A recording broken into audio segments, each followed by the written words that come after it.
Okay folks, what you're looking at there is a pure Trachycarpus fortunei palm tree. Not super tall. It's got about 5 feet of trunk on it. It's been in the ground 3 decades.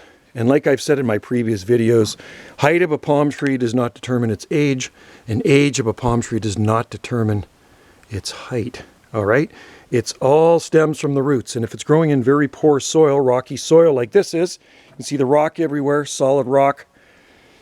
Its poor little roots have to infiltrate some of the cracks in those rocks, and it is kind of pocket planted in there. So anyway, it's healthy, and it is growing faster now that 40-foot eucalyptus tree was cut down over a year ago, and that giant cedar tree was cut down. So they cast a lot of shade on it. The arbutus strawberry tree was cut down as well, and it's come back, which is nice. So this palm tree was given to me by a friend back in the late 1980s, I think around 1989, and it was, I believe, in a 5-gallon pot.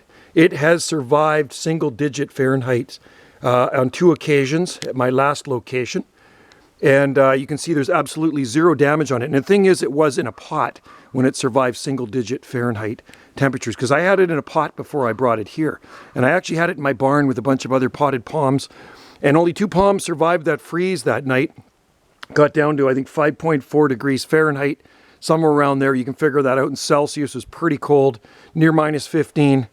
And only the 2 palms that survived, which I was surprised, was this one and another Trachycarpus palm. All the sables, jubaeas, butias, and all the other exotic palms died that night in the freeze, and the breaker popped. And I thought I had them safe in the barn stall, but unfortunately, when I plugged in the heater, I had it on a timer.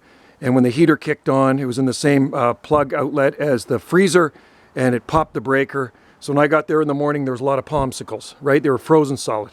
So this guy here is looking pretty good. You can see there is 0 winter damage on it. It's been through some cold winters here too. Look at the fronds, super green. I put seaweed around it and manure. And there's the chainsaw trachy, by the way, too. That thing's flawless. But there it is. And it is actually growing faster now. Like I say, that big eucalyptus tree was cut down, sucking the life out of it. I've ripped all the growth off the eucalyptus tree. It resprouted. I don't want it to come back. It just sucks up too much life. It takes too much life out of the palm trees. So there it is, a Chinese windmill palm that's been through single-digit temperatures.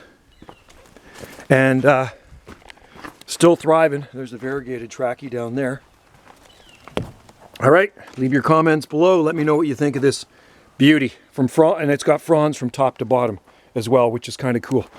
And we'll do a video at the end of the year, and we'll see if it's up past the window, the living room window. I can just see the tops of the fronds right now, so just the tips of the fronds. So I think at the end of the year, it should be, or in the end of fall or beginning of fall, maybe I'll be able to see the fronds a bit better.